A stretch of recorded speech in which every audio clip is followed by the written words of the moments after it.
Actually class ಸೇರಕ್ಕೆ ಅವ್ರ ಅಜ್ಜಿನೇ ಕಾರಣ. ಅವ್ರ ಅಜ್ಜಿ ತುಂಬಾ ಹುಡುಕಿದ್ದಾರೆ ಅಂದ್ರೆ ನನಗೆ ಅವ್ರ ನಂಬರ್ ಕೊಟ್ಟು ಒಂದ್ ದಿವಸ ಕಾಂಟ್ಯಾಕ್ಟ್ ಮಾಡಿ ಹೇಳಿದಾಗ ಡೀಟೇಲ್ಸ್ ಎಲ್ಲ ಹೇಳಿದ್ರು. ಆಮೇಲೆ 2 ಕ್ಲಾಸ್ ಮಿಸ್ ಮಾಡ್ಕೊಂಡೆ ನಾನು. But finally 1 class by luck ನಮ್ಗೆ ಸಿಕ್ತು. ತುಂಬಾ ಕಲ್ತಿದ್ದಾನೆ, ಖುಷಿ ಆಯ್ತು ಇವತ್ತು ನೋಡಿ.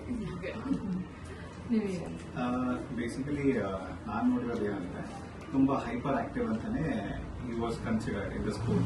ಮತ್ತೆ ಎಕ್ಸೆಪ್ಟ್ ಎಜುಕೇಶನ್ ಬೇರೆ ಎಲ್ಲದರಲ್ಲೂ ಇದ್ದಾನೆ ಅಂತ ಹೇಳ್ತಾ ಇದ್ರು. ಮತ್ತೆ ಅವ್ರು ಹೇಳಿದ್ದೇನೆಂದ್ರೆ ಫೋಕಸ್ ಸ್ವಲ್ಪ ಕಮ್ಮಿ ಇದೆ, ಮತ್ತೆ ಜಾಸ್ತಿ ಎಕ್ಸ್ಟ್ರಾ ಕರಿಕ್ಯುಲರ್ ಆಕ್ಟಿವಿಟೀಸೇ ಜಾಸ್ತಿ ಇದೆ ಅಂತ ಹೇಳ್ತಿದ್ರು. ಬಟ್ ಆಫ್ಟರ್ ಕ್ಲಾಸ್ ಬಂದ್ಮೇಲೆ ಈಗ ಇದನ್ನೆಲ್ಲ ನೋಡಿದ್ಮೇಲೆ ವಾಪಸ್ ತಿರ್ಗಾ ಫೋಕಸ್ ಇಂದ ಒಂದ್ ಕಡೆ ಡಿವೇಟ್ ಆಗಿ ಒಂದೇ ಕಡೆ ಬರ್ತಾ ಇದೆ ಅಂತ ವಿ ಕ್ಯಾನ್ ಸಿ ದಟ್. ಮತ್ತೆ ಇಷ್ಟೊಂದೆಲ್ಲ ಕಾನ್ಸಂಟ್ರೇಟ್ ಇಟ್ಟು ಏನಾರ ಒಂದು ಮಾಡ್ತಾರೆ ಅಂದ್ರೆ ಅದೇನ್ ಆಬ್ವಿಯಸ್ಲಿ ಅಷ್ಟೊಂದು ಎಫರ್ಟ್ ಇದೆ ಕಲೀಲಿಕ್ಕೆ. So and this is something which is from the past ಬಂದಿರೋದ್ರಿಂದ absolutely this is really good. ನಾವು ಚೇಂಜಸ್ ನ ನೋಡಿದೀವಿ ನಾವು.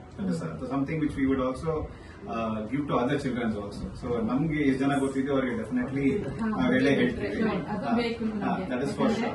ನೀವೆಷ್ಟು ಎಲ್ಲರಿಗೂ ಹೇಳ್ತಾ ಹೋಗ್ತೀರಾ ಅಷ್ಟು ಮಕ್ಕಳು ಕಲಿತಾ ಹೋಗ್ತಾರೆ. ಅಷ್ಟು ಮಕ್ಕಳು ಕಲಿದಷ್ಟು ನಮಗೆ ಅಷ್ಟು ನಮ್ದು ಪರಂಪರೆ ಇಂಪ್ರೂವ್ ಆಗ್ತಾ ಹೋಗುತ್ತೆ. ಅದೊಂದು ನಮ್ಗೆ ಹೇಳಿ, ನೀವು ಹೇಳಿ, ನಿಮ್ದೇ ಕಾರಣ. ನಾನು ಫಸ್ಟ್ ನೋಡಿದ್ದೆ ಇವರ ಅಣ್ಣನ್ ನನಗೇನೋ ಫಂಕ್ಷನ್ಗೆ ಹೋಗಿದ್ವಿ. ಆವಾಗ ಅವರ ರಿಲೇಷನ್ ಯಾರೋ ಅವ್ರ ಮಕ್ಕಳು ಅವ್ರು ಹೇಳಿದ್ರು ಈ ತರ ಗಾಂಧಾರಿ ವಿದ್ಯೆ ಕಲಿತಿದ್ದೀವಿ ಅಂತ. ನಾನು ಅನ್ಕೊಂಡೆ ಗಾಂಧಾರಿ ವಿದ್ಯೆ ಅಂತ ಕಲ್ಸೋದೇನಿದೆ, ಕಣ್ಣು ಮುಚ್ಕೊಂಡು ಹೇಳೋದ್ರಲ್ಲಿ ಅಂತಾನೆ ಅನ್ಕೊಂಡಿದ್ದು. ಆಮೇಲೆ ಆ ಹುಡುಗಿಯನ್ನ ಆಮೇಲೆ ಕೇಳಿದ್ವಿ ಎಲ್ಲಿ ಏನು ಅಂತ. ತುಮಕೂರಿನಲ್ಲಿ ಹೇಳ್ಕೊಡ್ತಾರೆ ಅಂತ ಅಂದ್ರು. ಅಯ್ಯೋ ತುಮಕೂರಿನಲ್ಲೂ ಇವನ್ನ ವಿಚಾರಿಸು, ಹಿಂಗಾದ್ರೂ ಸರಿ ಕಲಿಸ್ಬೇಕು ಇವನಿಗೆ ಅಂತ. ಸುಮಾರು ಇದು ಒಂದು 3 ವರ್ಷದ ಹಿಂದಿಂದು. ಅವಾಗ್ಲಿಂದ ನಾನು ಯೂಟ್ಯೂಬ್ ಅಲ್ಲಿ ನೋಡ್ತಾ ಇರೋದು, ಫೇಸ್ಬುಕ್ ಅಲ್ಲಿ ಯಾವಾಗ ನೋಡಿದ್ರು ನಾನು ನೋಡ್ತಾ ಇದ್ದೆ ಇವ್ರ ಮಕ್ಕಳನ್ನ ಹೆಂಗ್ ಬಿಡೋದು. ಅಷ್ಟು ದಿವಸ ಇಲ್ಲ ಪೇರೆಂಟ್ಸ್ ಆದ್ರೂ ಕರ್ಕೊಂಡು ಹೋಗ್ಬೇಕು, ಹೆಂಗಾದ್ರೂ ಒಂದು 15 ದಿವಸ ಮಾಡ್ಲೇಬೇಕಲ್ಲ ಅಂತ. ಸುಮಾರು ಅಲ್ಲಿ ನೋಡೋದು, ನಂಬರ್ ವಿಚಾರಿಸು ಅಂತ ಹೇಳೋದು. ನಾನು ನೋಡಿದ್ದೆಲ್ಲ ಇವಳಿಗೆ ನಂಬರ್ ಕಳ್ಸೋದು, ನಾನು ನೀನ್ ವಿಚಾರಿಸು, ಯಾಕಂದ್ರೆ ನನ್ಗಿಂತ ವಿಚಾರಿಸಕ್ಕೆ ಇವ್ರಿಗೆ ಗೊತ್ತಿರುತ್ತಲ್ವಾ ಅಂತ ಅಂದ್ಬಿಟ್ಟು. ಆಮೇಲೆ ಇವನನ್ನು ಸುಮಾರು ವಿಚಾರಿಸ್ದ, ಅಲ್ಲಿ ಹೋಗಿ ಇಲ್ಲ ಅವ್ರು ಬೆಂಗಳೂರು ಬರ್ತಾರೆ ಅಂತೆಲ್ಲ ಹೇಳಿ. ಅಯ್ಯೋ ಅದೆಲ್ಲ ಆಗುವಂತ ಕೆಲಸ ಅಲ್ಲ, ಬೆಂಗಳೂರಿನಲ್ಲಿ ಯಾರು ಹೇಳ್ಕೊಡ್ತಾರೆ ನೋಡು, ಅದ್ ಕರ್ಕೊಂಡು ನಾವು ಎಷ್ಟೇ ಕಷ್ಟ ಆದ್ರೂ ನಾವೇ ಕರ್ಕೊಂಡು ಹೋಗ್ತೀವಿ, ಕರ್ಕೊಂಡ್ ಬರ್ತೀವಿ, ಪರವಾಗಿಲ್ಲ. ಆ ತರ ಏನಾದ್ರಾಗ್ಲಿ ಅವ್ನಿಗೆ ಎಕ್ಸ್ಟ್ರಾ ವಿದ್ಯೆಗಳು ಕಳಿಸ್ಬೇಕು ಅಂತ. ಅದು ನಂಗೆ ಮೊದ್ಲಿಂದನೂ ತುಂಬಾ ಇಷ್ಟ, ಬೇರೆ ಬೇರೆ ವಿದ್ಯೆಗಳೆಲ್ಲ ಕಲಿಬೇಕು ಅವನು ಅಂತ. ಆವಾಗ ಇದು ಗಾಂಧಾರಿ ವಿದ್ಯೆ ನೋಡಿದ ತಕ್ಷಣ ನನ್ಗೆ ಏನಾದ್ರಾಗ್ಲಿ ಇವನಿಗೆ ಹೇಳ್ಕೊಡಿಸ್ಬೇಕು ಅಂತ. ಏನಾದ್ರೂ ಈ ಸಲ ಕಲಿಸ್ಲೇಬೇಕು ಅಂತ ಅಂದ್ಬಿಟ್ಟು ಮೇನು ಕಾನ್ಸಂಟ್ರೇಷನ್ ಇಟ್ಟು ಓದಬೇಕು ಅನ್ನೋದು ನಂಗೆ ಅದೊಂದು ತುಂಬಾ ಇತ್ತು. ಅದಕ್ಕೇನೆ ಫಸ್ಟ್ ಎಲ್ಲಿ ಯಾವಾಗ ಹೇಳ್ಕೊಡ್ತಾರೋ ಫಸ್ಟ್ ನೀನು ಕೇಳು, ಫಸ್ಟ್ ಮಾಡಿಸು ಅಂತ ನನಗೆ ಭಾರಿ ಖುಷಿ ಆಯ್ತು. ತುಂಬಾ ಸ್ಯಾಟಿಸ್ಫ್ಯಾಕ್ಷನ್. ನಿಜವಾಗ್ಲೂ ಒಂದು ಮಿರಾಕಲ್ ಇದು. ಮಿರಾಕಲ್ ಎನ್ಹಾನ್ಸ್ ಆಗಿದೆ ಅಂತೆಲ್ಲ ಹಳೆಯದೆಲ್ಲ ಗುಡ್.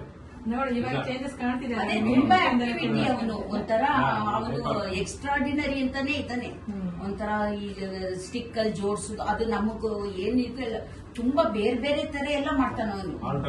ಆರ್ಟ್ ಅಲ್ಲಿ ಏನು ಅಂದ್ರೆ ನೀವ್ ಹೇಳಿದ್ರಿ ಇಷ್ಟು ಸತಿ ಮಿಸ್ ಆಯ್ತು ಅಂತ. ಈ ವಿದ್ಯೆ ಏನ್ ಮಾಡುತ್ತೆ, ಆ ಮಕ್ಕಳುಗಳನ್ನ ಚೂಸ್ ಮಾಡುತ್ತೆ, ತಾನೇ ಚೂಸ್ ಮಾಡುತ್ತೆ. ಯಾವಾಗ ಬೇಕೋ ಅವಾಗ ಮಾತ್ರ ಅದು ಕನೆಕ್ಟ್ ಮಾಡ್ಕೊಳ್ತಿದ್ರೆ ನೀವ್ ಎಷ್ಟೇ ನೀವು ಮಾಲಿನ್ ಮಾಡ್ತೀನಿ ಅಂದ್ರೆ ಸಿಗಲ್ಲ, ಅದು ಡಿಸ್ಕನೆಕ್ಟ್ ಆಗ್ತಾನೆ ಹೋಗುತ್ತೆ. ಈಗ ಆ ಮಕ್ಕಳು ಅಷ್ಟು ಪ್ಯೂರ್ ಇರೋದ್ರಿಂದ ಅವರಿಗೆ ಸಿಗ್ತಾ ಹೋಗುತ್ತೆ. ಸಣ್ಣ ಮಗುವಿಂದಲೇ ಇವನು ಬ್ಲಾಕ್ಸ್ ತಂದು ಕೊಡ್ತಿದ್ದ, ಅದನ್ನ ಜೋಡಿಸ್ಬಿಟ್ಟು ಬ್ರಿಡ್ಜ್ ಮಾಡೋದು. ಸುಮಾರು 3 ವರ್ಷದ ಮಗುವಿಂದನೇ ಬ್ರಿಡ್ಜ್ ಮಾಡೋದು ಏನೇನೋ ಮಾಡ್ತಿದ್ದ. ನಾವು ಅದೇ ಒಂದಕ್ಕೊಂದು ಜೋಡಿಸಕ್ಕೂ ಗೊತ್ತಾಗಲ್ವಲ್ಲ ನಮ್ಗೆ ಇವ್ನು ಹೆಂಗ್ ಜೋಡಿಸ್ತಾನೆ ಇವನು ಅಂತ. ಆಮೇಲೆ ಸ್ಟಿಕ್ಸ್ ತಂದ್ಕೊಟ್ಟ. ಇದೆ ಎಷ್ಟು ಸ್ಟಿಕ್ಸ್ ಅಂದ್ರೆ ಸುಮಾರು ಮನೇಲಿ 1-2 ಬಕೆಟ್ ಮೇಲಿದೆ ಸ್ಟಿಕ್ಸ್. ಅದು ಮಾಡಿ ಬಿಲ್ಡಿಂಗ್ ಮಾಡೋದು, ಬ್ರಿಡ್ಜ್ ಮಾಡೋದು ತುಂಬಾ ಮಾಡ್ತಾನೆ. ಅಯ್ಯೋ ನಮ್ಮ ರಿಲೇಷನ್ ಎಲ್ಲೆಲ್ಲರೂ ಅದೇ ಹೇಳ್ತಾರೆ, ನಾವು ಇದಕ್ಕೆ ಹಾಕ್ತಿವಲ್ಲ ಒಂದು ಗ್ರೂಪ್ ಹಾಕ್ತಿವಿ, ಇವ್ನಿಗೆ ಮಾಡಿದ್ದಾನೆ ಅಂತ ಅಂದ್ರೆ ಖುಷಿ ಪಡ್ತಾರೆ.